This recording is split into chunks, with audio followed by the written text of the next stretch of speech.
Hey everybody, we're here at Metatopia and we're live with this next panel. This panel is on designing rewarding game experiences. My name is Sen-Foong Lim. I use he, him pronouns. I'm a psychology professor and game designer from London, Ontario, Canada. And you might know me from such games as, I don't know, Avatar Legends, Jiangshi, Blood in the Banquet Hall, Kingdom Rush, Scooby-Doo, all sorts of games. So I do lots of games in board games, card games, and role-playing games. And I'm going to pass it on to my co-conspirators, Gwen and Beth. Gwen, do you want to go next? Sure. Hi, I'm Gwen Marshall, pronouns she, her.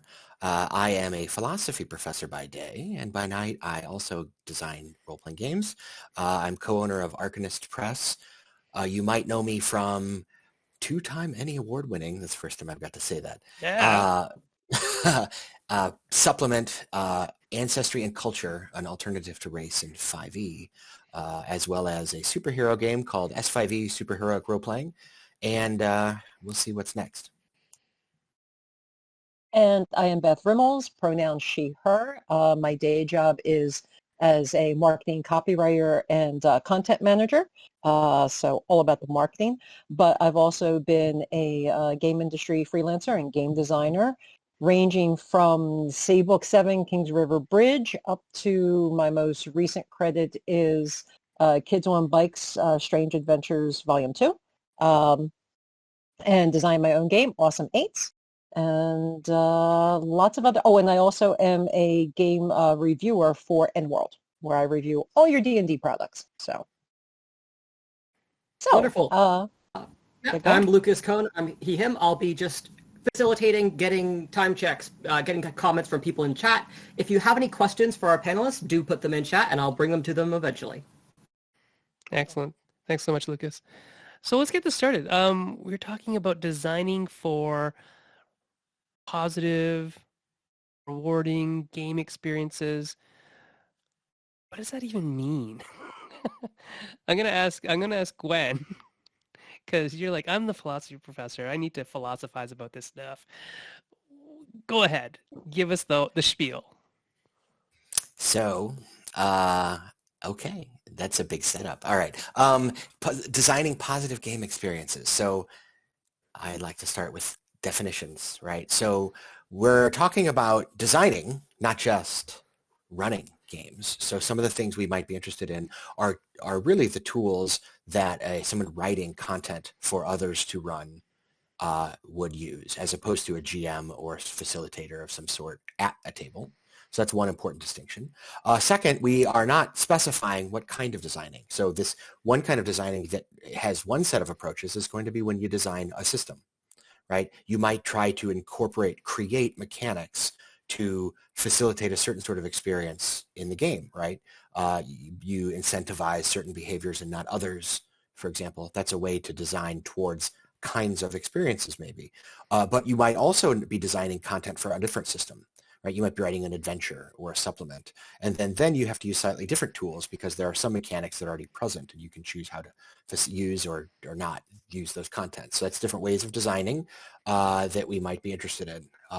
Now, these are game experiences. I'll focus on the noun first, experiences. Well, these are going to be the way people feel and the things that they see, hear, taste, touch, smell, and, well, feel while playing or experiencing the game that or the content that you've written and created. So we want to talk about what the effects are on the players, including any GM or facilitator that might be involved. So we're talking about creating game content, systems or supplements, to create, to have impacts on the people using it at the table, specifically around how it makes them feel, probably. So those are going to be designing game experiences, because we're designing games towards these experiences. Positive, that one's tougher. So we don't mean just happy or positive affect. We mean something else, something deeper, something maybe like fulfillment or substantial or rewarding. So Sen-Foong, you mentioned a little bit about this when you kind of even included designing positive, well, or maybe rewarding experiences when you introduced the title today. And I know that maybe talking a little bit more about what does it mean for a player to have a positive experience. It might be something in your wheelhouse as a psychology professor. Sure. So there's so many ways to define a positive experience or a rewarding experience or an engaging experience. I mean, we tend to use the term engagement in board games more than positive or fun even. In the design circles, we talk about engagement as a meaningful use of time, as a time well spent that you would have not rather spent it another way. And I think that, to me, speaking of one of my, not my mentor necessarily, but so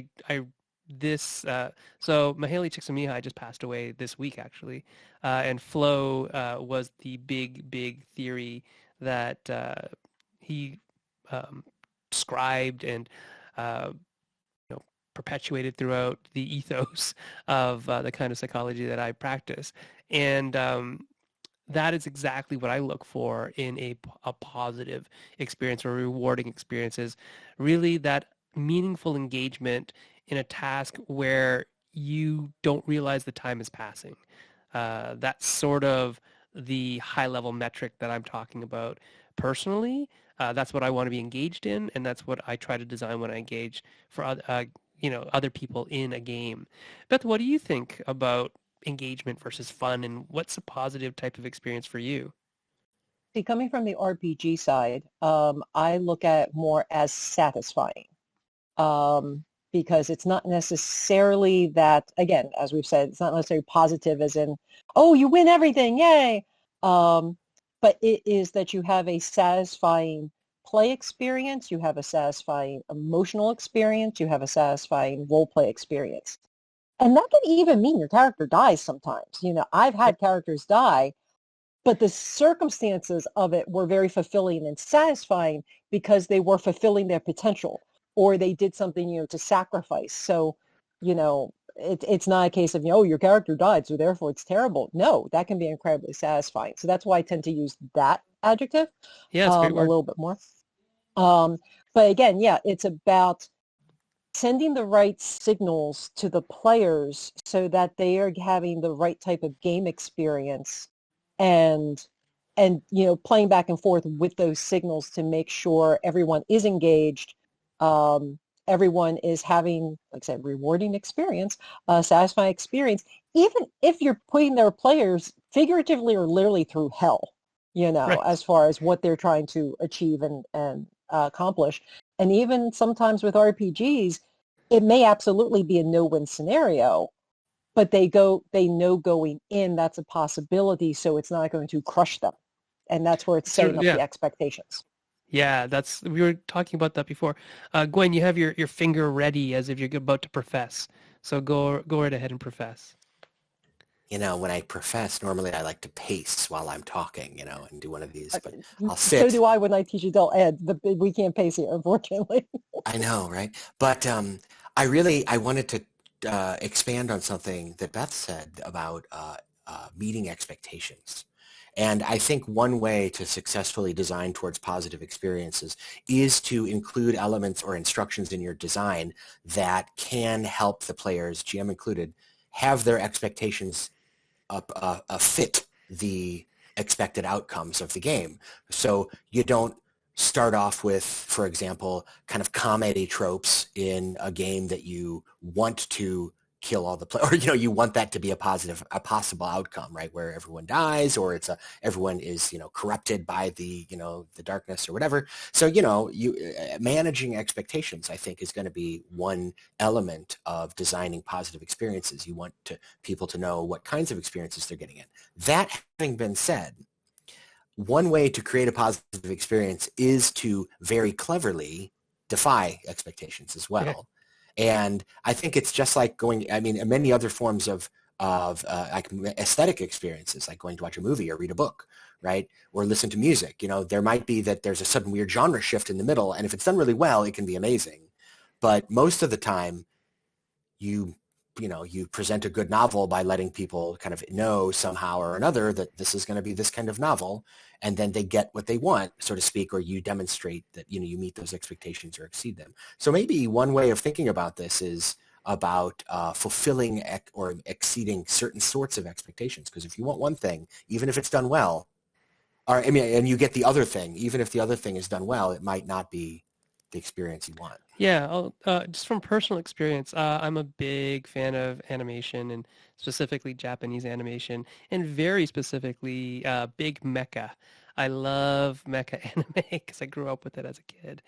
And the problem with most games that try to portray mecha is that they don't feel like Japanese mecha. They feel like tanks on legs, like BattleTech style. And for me, that isn't mecha. And so I'm continuously let down by games that, say, oh, it's a, reminiscent of Japanese animation. It's like, well, I mean, visually, yeah, but the system doesn't support that, right? And so in therapy, we talk about this as a just right fit. What's the just right fit for the therapeutic modality that we're using with the person that we're supporting or treating? And a lot of times, if you don't get fit, you don't have buy-in. If you don't have buy-in, you get disengagement. If you have disengagement, nobody's having any fun whatsoever, whether it's the therapist or the person being treated. And the same with a game, right? If you don't think of games as therapy, please don't think that. That's a whole other discussion that we can have at some other time. But the idea that when you go into a movie, when you go into any thing that you're consuming, and a game is something you're consuming, and in fact, even more so, you're part of it, right? You really need to have that buy-in, that expectation that gets met. And I really do like what Gwen, you said about subversion. So subversion of expectation has to be clever, has to be, sometimes even subtle.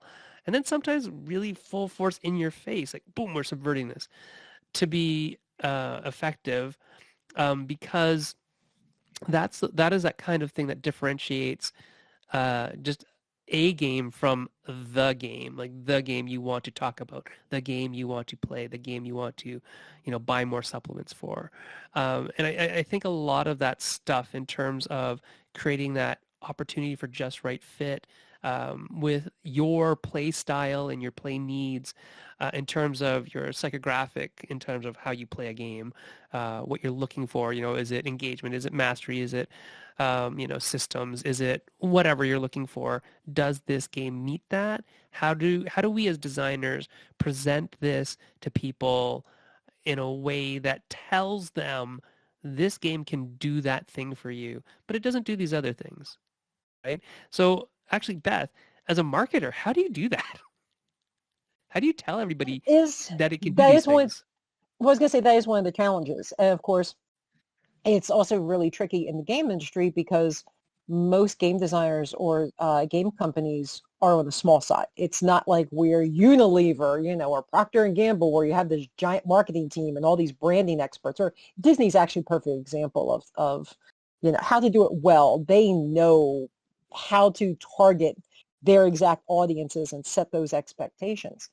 For a smaller company or a solo game designer, it's much harder because what you think is cool, and so therefore that's what you're conveying through the marketing copy and the description of the game, might not set the right expectations for your players. And that's where you need that extra set of eyes. And that's also where playtesting comes in very much, because you got the coolest game in the world, but if the experience you're getting from people playtesting and their feedback is highlighting something else, good or bad, it could be that they love this thing that you're not highlighting. That's where you can, try to course correct and, again, use that in the marketing material, use that in the back of the box description or the back of the book blurb or something, again, to try and set those expectations, because I think everybody has picked up some book, some game, whatever, thinking it was one thing, and it ended up being something else. You don't want to have that comedy 4-color cover, but this is a dark and gray, serious game, and you're battling for your psyche or something like that. You're not setting proper expectations then. So it's about learning to match them. And sometimes you may need the outside perspective as a small company or an independent game designer, to make sure that what makes your game unique and what makes your game interesting matches what you're describing in the expectation you're setting. That makes a lot of sense.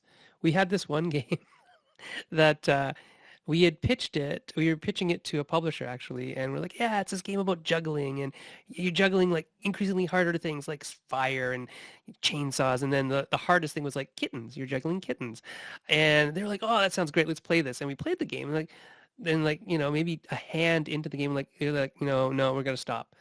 I was, oh, what's wrong? I said, well, it might be a very good game. It seems like it's well made, but you sold us a bill of goods. Like you told us it was going to be, this fun game about juggling cats. And it was like a tactical card game. And like, that's not what we were expecting. And so no matter how good the game is, it's a pass, right? Because they were told something and they experienced something else. And that wasn't for them a good fit, right? That just right fit wasn't there. They were looking for something different, and we told them it was something different. So from a design perspective, what can we do as designers to really make sure that all the pieces, and there's many of them, are talking to each other. So in our little Google Doc over here, I think Gwen, you wrote, mechanics versus metagame elements. Can you expand on that? Because I think that's really, really a neat thing and very much part of role-playing games. But we're starting to see some of that hybridization across into board gaming as well. So go ahead and fill us in. Right. So I was thinking first the abstract, right? What is a positive gaming experience and so on. But then my brain shifted from college professor to game designer. It's like, well, what is it? What are the nuts and bolts here to create an experience of such? What would I write in the empty Word document, right? Like how does it actually work when the rubber hits the road? And it really two different kinds of things kept coming up as I was thinking about this. One is game mechanics, the things that you do when you play the game generate particular responses, or tend to incentivize particular behaviors, etc., in players. If there's scarcity mechanics, that creates tension, right? If there's collaboration or competition, that can create different experiences at the game and at the table, and that's about what mechanics you choose and create. But then there's metagame elements, which can be introduced, and you can guide through guidance written that are outside of the rules that introduce the game or give advice to the game master or facilitator. And some clever games do like to try to create mechanics to incentivize metagame attitudes and behaviors.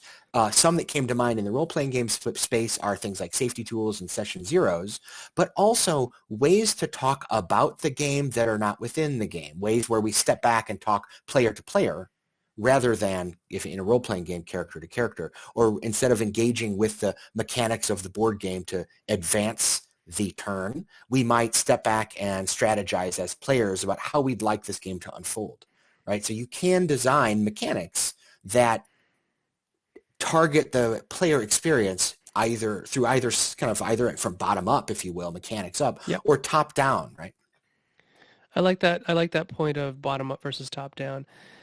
So if we're talking bottom up, we're talking like strictly this mechanic is doing this thing and it's incentivizing you through reward and punishment and, carrots and sticks and operant conditioning and whatnot.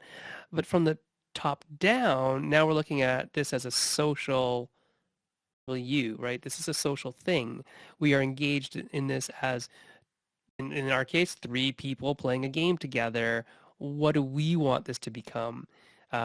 Board games are a little more static and a little more structured. Role-playing games, we get to decide all that kind of stuff. So I think there's a lot more of that stuff in role-playing games, but we see it coming into board games in terms of there are a lot of hybrid like storytelling plus board game things. Even social games where it's like a social role deduction type game. You can pick, is there going to be a traitor? Is there not going to be a traitor? How hard do we want to play this cooperative game? What are we going to set the difficulty level at? So there are some meta tools that are mechanically, put in the game, but it's a meta element that we get to play with and decide as players. And I really like what you're talking about when you're talking about, setting safety tools. We're starting to see that in board games as well. Just, what are you playing this game for? Why do you play games? And understanding each other. And that it's this funny thing where, we're supposed to get out of our egocentrism, once we pass through adolescence. But for some reason, people are very still egocentric. And we have to realize when we play games, unless we're playing solo, we're playing with other people. And what makes our experience and our engagement positive isn't necessarily the same for other people. And I don't know why there's so much backlash against safety tools, or calibration tools might even be a better term for them, because all we're doing is getting on the same page so that we can start telling our story together. That's how I view it. How do you view it, Beth? What do you think about calibration tools, safety tools, and things like that? I love them, and I'm a firm believer in session zero, and I'm also starting to come to the conclusion that, at least, again, on the RPG side, that if you're talking a long campaign, it also may not hurt to sometimes touch base mid-campaign. I Oh, don't for know, sure. that would be a session, whatever. But just to kind of make sure and, touch base and make sure expectations are being met and everybody's kind of satisfied. As far as why people hate them and they're controversial, and as a writer for End World, we see this in the forums. There are people who, the minute you mention a safety tool, oh, why are you trying to ruin my game? And then obviously people also sticking up for them. I think part of it is a misunderstanding, and the explanations either aren't penetrating or they just don't want to hear the explanations, because to their mind, things like discussing like if you're doing a horror game, for example, Yeah. discussing the level of gore and the type of horror that you're going to do. They feel that as, oh, you're taking toys away from me, so I can't tell my story.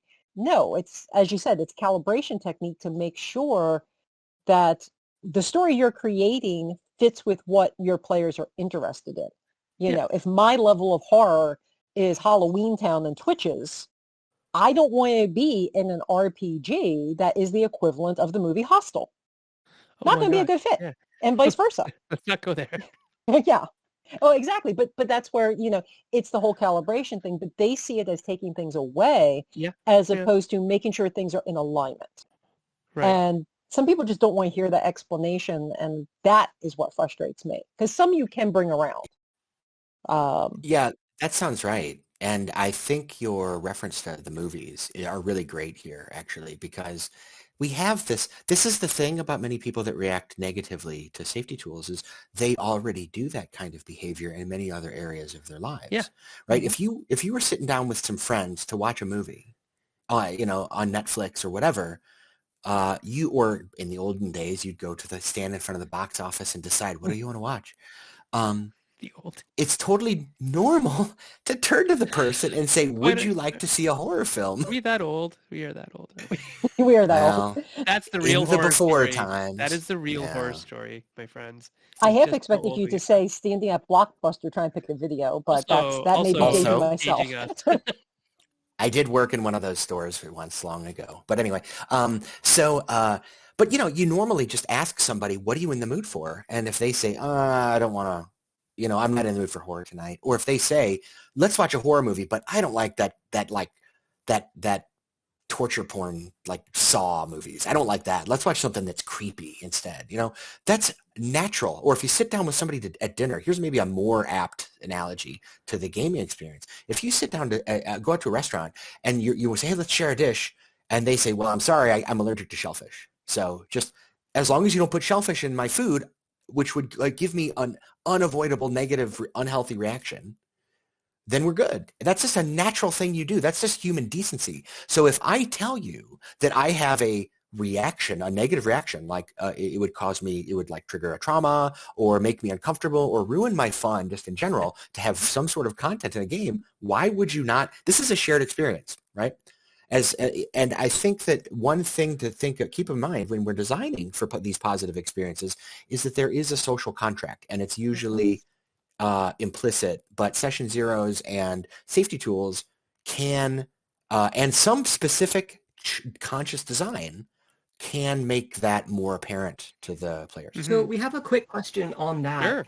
We've talked a lot about the social aspect of the relational elements of this so far. We have one person asking about if any of you are aware of empirical research or in some manner to this degree about what leads to higher player satisfaction, about how these tools create effects. And because they can think of a lot of anecdotal examples, and it seems like the panel's gone through several, but are we more at a point where this is an art, or is this a science that has research for it? So, are we talking specifically about safety tools? This was more in general, but yeah. So, I mean, in general, we could probably find data out there that supports what we're saying. You can probably find data out there that supports anything that you say, to be honest, if you look hard enough. But the idea of what works to get people engaged and on the same page, I think, is trending towards a science. There are tried and true techniques that it's more than anecdotal when a large percentage of a population agrees that it works the way it works, right? So consensus building, really, right? And so that's the other thing. I mean, like, consensus building is a really powerful tool in terms of what we do as an art, less as a science. Consensus building and science don't really necessarily go together. But as an art form, if you can get consensus around a table, if you can get consensus at a convention, if you can get consensus in an industry, then that just means that more people than not agree, right? That's all consensus is. And that's how you change culture, is through consensus, not through 100% of everybody doing everything exactly the same way. So I don't think that really answered your question, but I don't really know if there's an actual answer for that.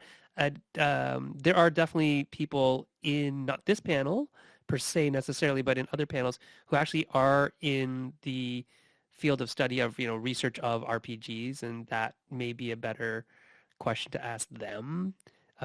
So yeah, is there scientific data that backs that up? I'd have to go look for something, or at least something that has a corollary to it, because I'm sure I could find something that's pretty similar. Yeah, I was going to add there again, as you said, there's probably the research, you just have to dig for it. There is more, and it's growing in academic studies of games, of both board games and RPGs. So even if you find research that isn't an exact fit right now, give it a year or two, and it may be more easily accessible. Also, too, you may find some of these points in the team building side of, life.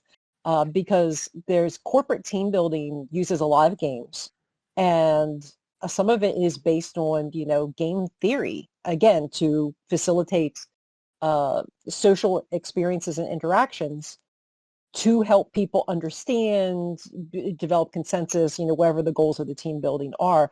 So there's probably research there that would be highly similar. That's where I would go look, as an organizational behavior literature. It's just not my field of study, so I don't know it off the top of my head. Yeah, ask not me mine about little either. kids. I know that off the top of my head. Little kids who can't speak or write. That's exactly what I know off the top of my head. Do we have any other questions, Lucas? Well, to a degree on that point, you were mentioning metagame involvement before, and kind of not just looking at the game, but how you talk about the game, how you interact with it as a group. And I'm wondering about a step above that, where but with, the internet, of course, but also how people treat games. It's never just the game. It's the discussion with your friends. It's the situations you'll play the game in. You were mentioning board games. I know, for example, Root as a board game has many, many different people making alternate factions, and there's discussions about it online, and that becomes a whole level of engagement that pushes people to play in the first place. Yeah. And so wondering that level of the metagame, of how do you design for that either on the game design side or the social engineering side. Yeah, on the game design side, I think that has to do with SRDs, letting people hack games is a wonderful way to get people into design, but also a really good way to build community, right? And so for a lot of people, probably all three of us, because we're constant con goers, the social aspect of gaming is a big part of that positive experience, right? I would play video games by myself if I just wanted to play games. I don't just want to play games. I want to play games with people. As a GM, I just answered this yesterday on Twitter. They said, explain your GM style in 5 words, and I said, biggest fan of the players. That's my GM style. Like I want to see my friends do wonderful, weird, fun things and tell great stories. That's my job as a GM. That's what I think it is. And so, I think the idea of building community around that kind of stuff. And the thing about community is can be lots of different things, right? So Root, for example, because you brought it up, is great because it has a really approachable art style. It's not like people could draw like that. Kyle draws amazing stuff, but other people could draw that style of thing without having to be like Kwanchai Moria or somebody like who does like a very different painterly style of stuff. The other thing is that, the company Leader Games, very good friends of mine, just kind of said, yeah, do stuff.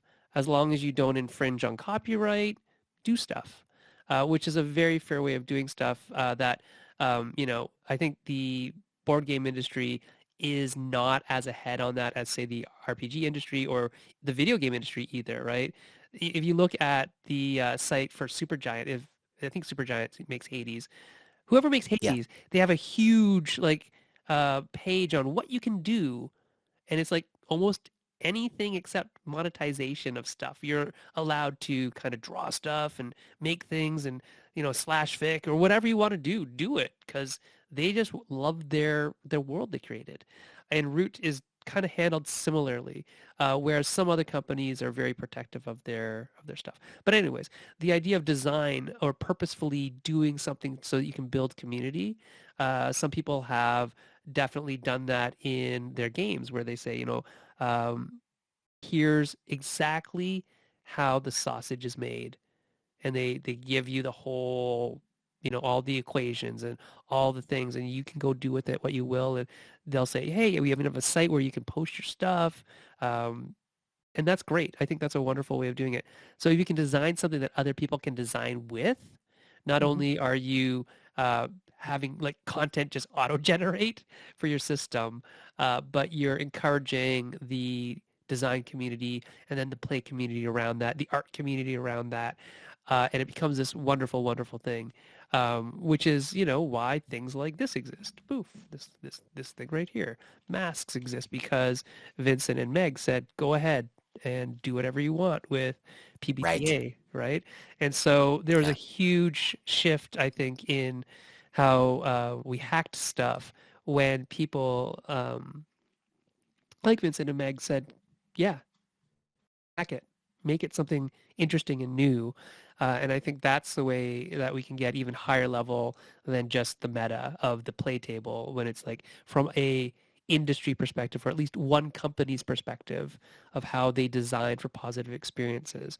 It's like, let's make this the thing that you can then mutate into your own thing, and just trace lineage back. That's all we care about, is like that you maybe acknowledge that it was a PBTA game, or a Forged in the Dark game, or whatever other SRD you're using, a 5e thing, and go for it. And I think that's really a wonderful thing about RPGs specifically. Board games, like I said, are not really quite there yet.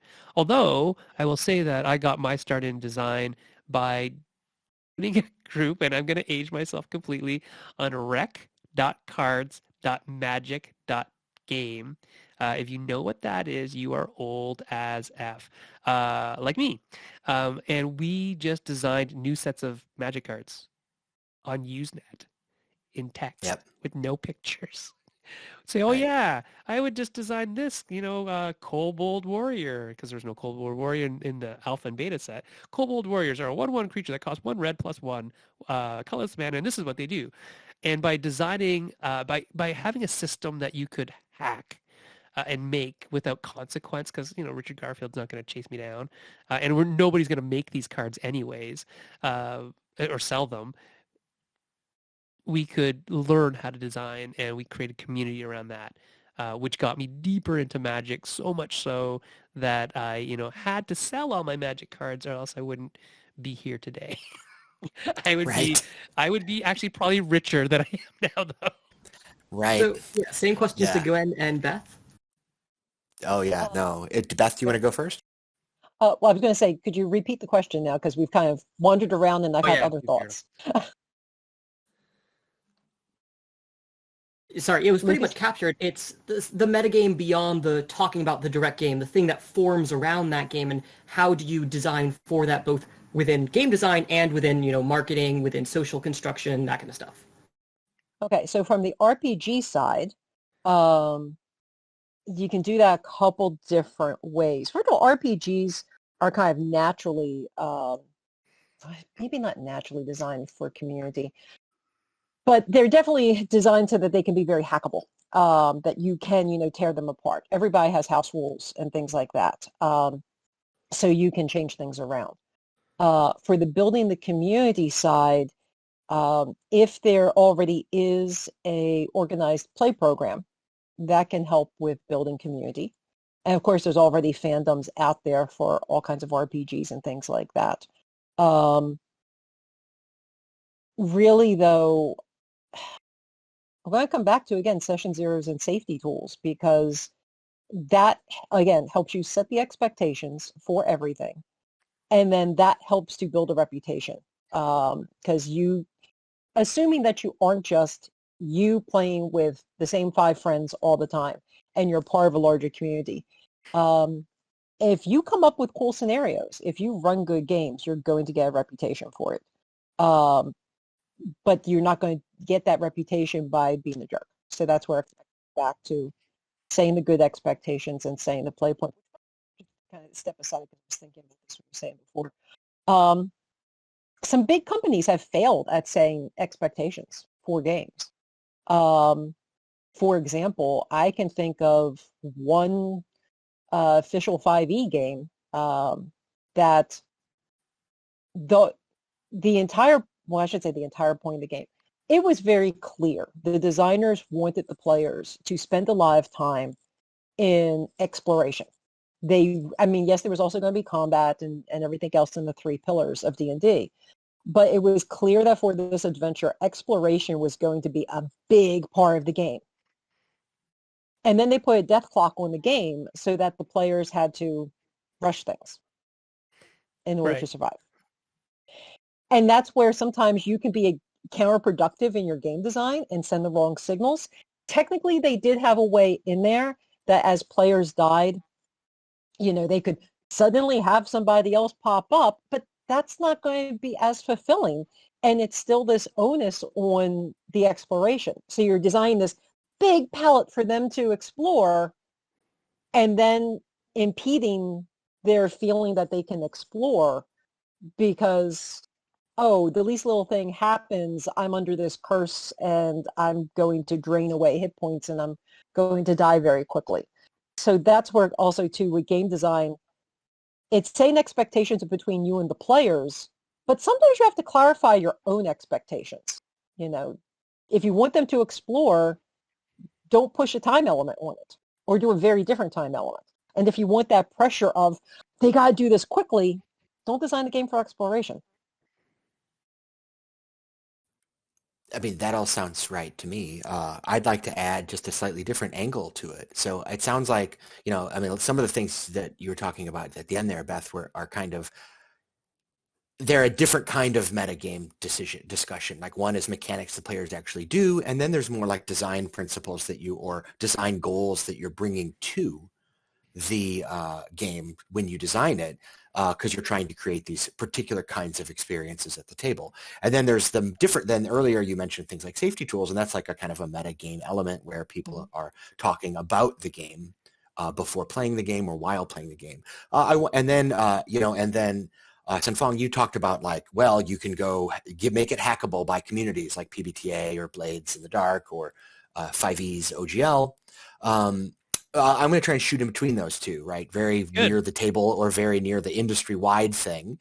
And let's talk a little bit about ways to generate things that are actual game mechanics, but that hook into what communities are doing, right? Mm-hmm. So this isn't like, go hack my game. This is, here's a part of the game where you leave an empty space that has to be filled in by something people are doing at other tables or in other places or as a community, right? So the perfect example of this, I mean, you mentioned organized play briefly, Beth, but there are things called epics that Dungeons & Dragons and some other organized play systems put forward where you play the game at your table, but what happens to the overarching narrative depends on what everyone does collectively. Mm-hmm. Right. So that's just one mechanic off the top of my head. Another one is kind of in between this is some video games like Neverwinter Nights. Right. It shipped with a set of design tools so you can play the game or in addition, you can then like make additional levels or dungeons and then your characters can go through them and level up and get new stuff and then keep going, go play the game. But then you can also share them with other people. And so you can play other people's levels. Lots of video game companies do this sort of thing too, right? Mm-hmm. But I don't see it as often it does happen sometimes in role-playing games with certain forms of organized play. I don't know about instances of that sort of thing in board games, but I could imagine a situation where like some of the legacy games, instead of writing on the card like what happened at your table, you get a report about like, well, like in the first month of playtesting this game or of playing this game, 70% of the people made this choice. So you write it down on your card at your house, this sort of thing. Like you could imagine mechanics that are happening at the table level that nevertheless are responsive to community-wide events that could maybe be that kind of thing that the original question was looking for. Yeah, I think that'd be really cool. It'd be interesting to implement it in any sense, right? That'd be really cool. I just totally thought while you're talking, Beth, about fourth edition. Fourth edition for me was this huge, weird letdown, but also really weirdly positive because I play a lot of tactical miniatures games and things like that. And so fourth edition for me was this strange beast that didn't meet my expectations only because it had the words Dungeons and Dragons on it. If it was called anything else almost, or Dungeons and Dragons : something else, I think it would have done better. I think it would have done better. Because it actually is a decent tactical system. It's just not role-playing-ish. It was weird. Anyway, if you've never played 4E, check it out. Kind of in that vein, and if you had something to say, Beth, I can jump to a question after that. Yeah, in that vein, and going back to something in an introduction, we have a question asking about how some of your favorite examples of games that create rewarding experiences out of those more negative interactions where they use that dissonance between what should be expected and what would be usually negative, like horror or like comedy in very dark situations or character death. What are some of your favorite examples of games that successfully make those negative elements rewarding? Go ahead, Gwen. Immediately, the first one that came to mind was the role-playing game Paranoia. Oh, yeah. Yeah. That's a good one. So in Paranoia, if you don't know, you're in this futuristic dystopia controlled by a master computer that's always watching, and there's this It's watching you right now. It is. Friend computer is watching you. It is full of like this weird toxic positivity that you're supposed to be a big fan of the computer and let's go help. You're not a fan of the computer? Of course you are, right? I always do what I'm supposed to, right? So, but one of the great things about it is you go into the game if you have read it or if anyone's prepped you, like, okay, let me tell you how this game works, or you learn through playing that it's never going to go well. It's basically Fiasco is another classic example. It's like a Coen Brothers movie, but this one, if you mess up, the computer disintegrates you, and you might think, oh no, character death, but then, thump, right, a nearby tube opens and a clone of you pops in. And I think in some, depending on which version you get, maybe you have 5 or an endless number or whatever. But the point is not to win in that sense, right? And so that's one example that comes to mind for sure. Dread is another really good example of a game that subverts the idea of death being a bad thing. And it does it in a really wonderful way. Dread is probably like if I was to be able to pick a role-playing game for people to play as adults for the first time or teenagers for the first time, it would probably be Dread over Dungeons and Dragons, to be honest. It's such a simple, visceral system that really heightens experience, right? It is literally you're experiencing that trepidation of pulling that block out and putting it on top, and oh my God, what's going to happen if right? And you can watch the tower, you see it kind of waving back and forth. I play with a lot of really good Jenga players, and it's pretty funny because we can get the tower really stacked, and then everything has gravitas. Everything has meaning now. Every decision, you have to be wondering, is that GM going to make me make a pull or not? Because I'm just walking down the street, dude. Don't make me make a pull for walking down the street. And I really do like Dread for that idea of it is one of the most engaging things. Like I don't think I've ever run a Dread game where all the players weren't engaged in their turn, in another person's turn, and in life and in death. Everything was just engaging. So Dread really brings that out because of the physicality of it.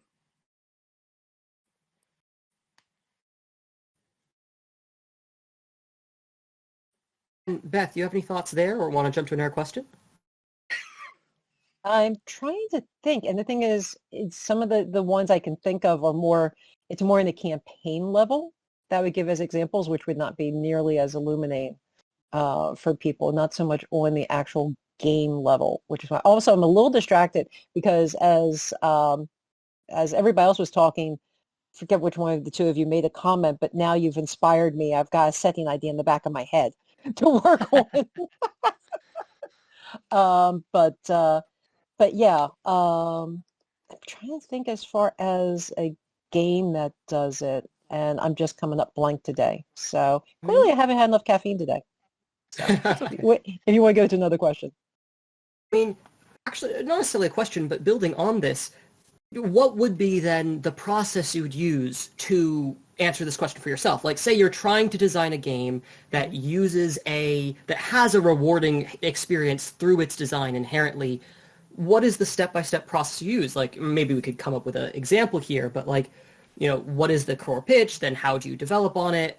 How do you get to a point where you have where expectations are fit in the description?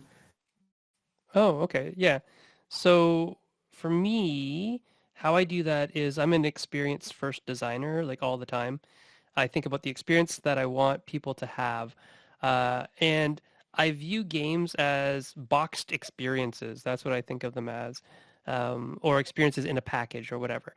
And so I start high level, high level, high level. How do I want people to feel? And then I say, okay, well, what do I want them to do in order to feel that? And where do I want them to be in order to feel that? So I have a theory. This is my theory. Sen's theory of experiential game design is a house.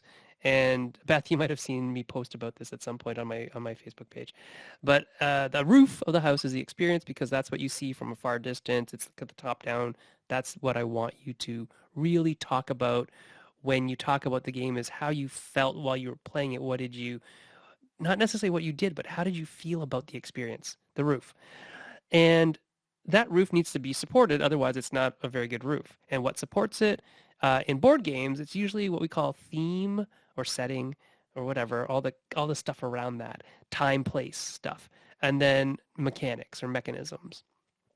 And you'll say, Sen, how does it work that those two walls can hold up the roof? And I say, it doesn't. It needs two other walls. And those two other walls are really just crosstalk between the theme and the mechanisms, right? So the mechanisms need to inform the theme. The theme needs to inform the mechanism. And if you have all of those things talking to each other, you will probably have a game that people feel is seamless, is resonant. Like it's like that game is so Everything you do feels like you are doing the abstracted thing, but not as abstract as it could be, right? So, why is combat all dice? I don't know.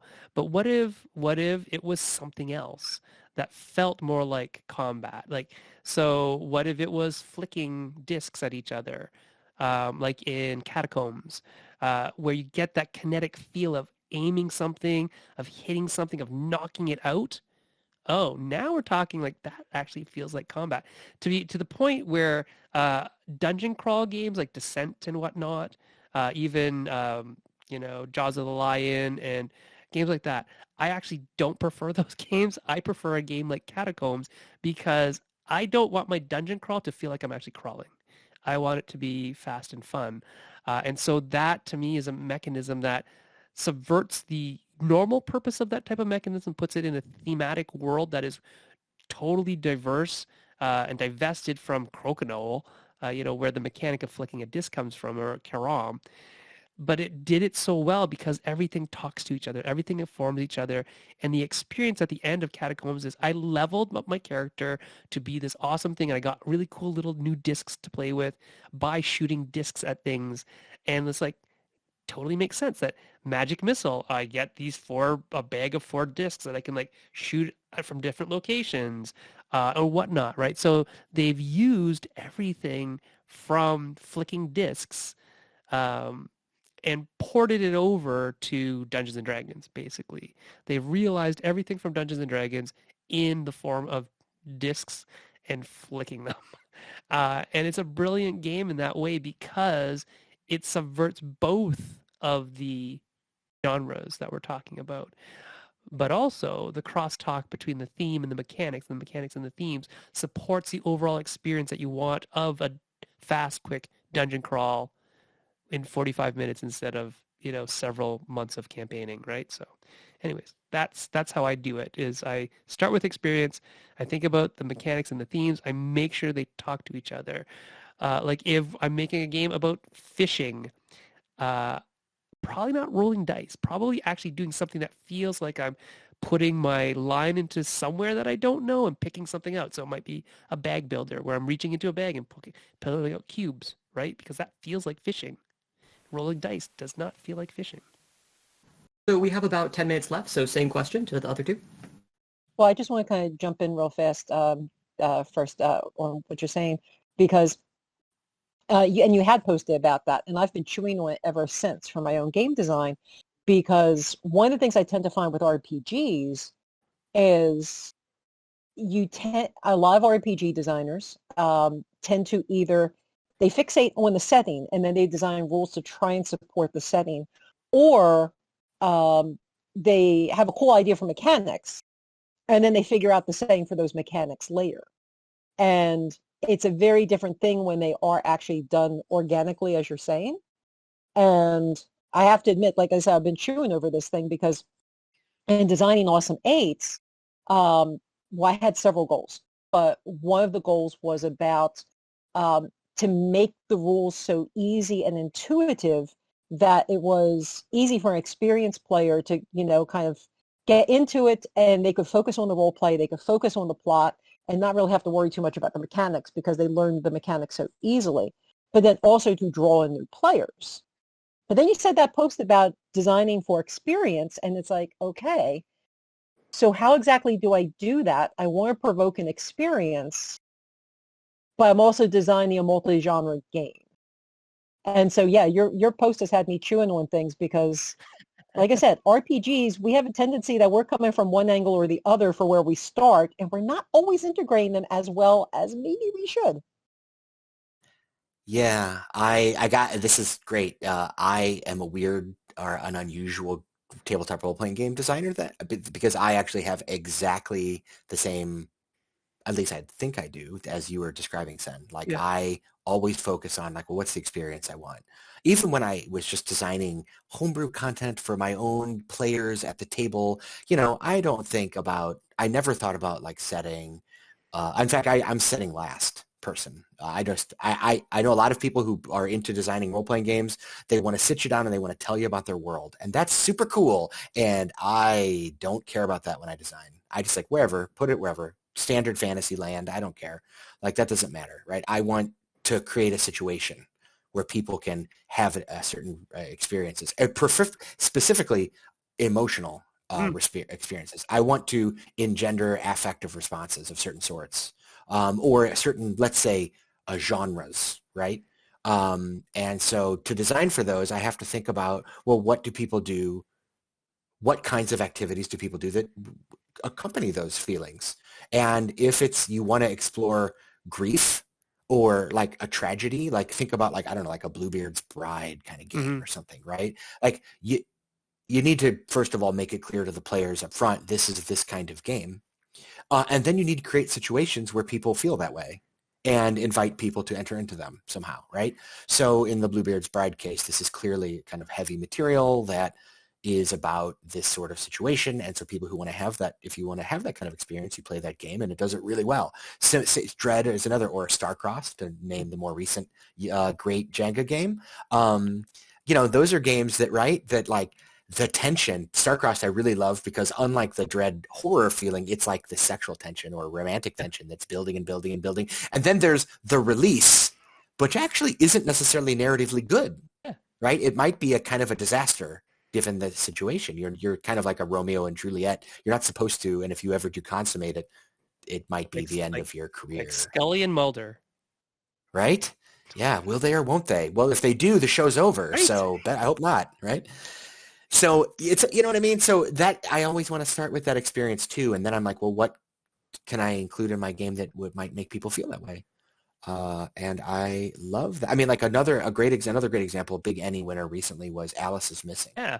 Table role-playing game, right? So this is a game where people they have a friend who's gone missing, but the mechanic of the game, so this is the place where mechanics can really evoke a feel, you're actually using your phones, texting to one another, right? But the fact that you're doing that, and it's a thing we all do, and you're texting about your missing friend, and it can just automatically kind of evoke emotive reactions in a way that it wouldn't if you were just saying, okay, my character pulls out their phone and sends a text, right? That's not, but because you're actually having the visceral experience of sending a text, right? Or 10 Candles is another example of the way that can work.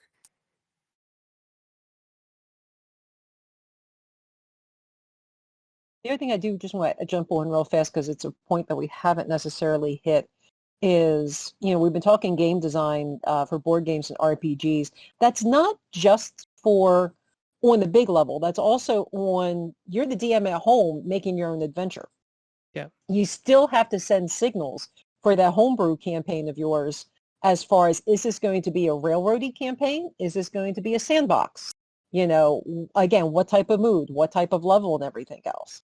Because that leads to a lot of either satisfaction or dissatisfaction. If you have a bunch of players who are used to being railroaded and you sit them down in front of a sandbox game and you haven't signaled to them it's a sandbox game and that they have way more agency than what they've had before, you can have a very, unhappy situation on both sides because the GM's like, well, why aren't they doing anything? And meanwhile, they're like, well, why isn't he telling me anything? Yeah, I'm sure many of you have had levels. that. Yeah. Yeah. Absolutely. Sorry to interrupt. No, good. No. I'm sure many of you have had. Are we good? Sorry. Can I talk a minute about more? 2 minutes left. Just a heads up for everyone. Cool. I mean, I think a good GM does that, right? They improvise on the fly, or when they're doing their planning or whatever, say like, okay, well, player one, so I'm designing today's session, or I'm thinking about it. Okay, well, for player one, I have to have a shopping scene. That's I always just want to go shopping, right? And player two, it wants combat, and player three wants romance, and player four wants to be like emo, tragic backstory person. And so you try and it's like you're a cook who's incorporating everyone's favorite ingredients into a single dish. It does take work and it's challenging, but it's super rewarding when you can pull it off. But as designers, we don't get to have that specificity. Instead, we have to create situations where people, if it's a role-playing game, where the GM has the tools they need to do that.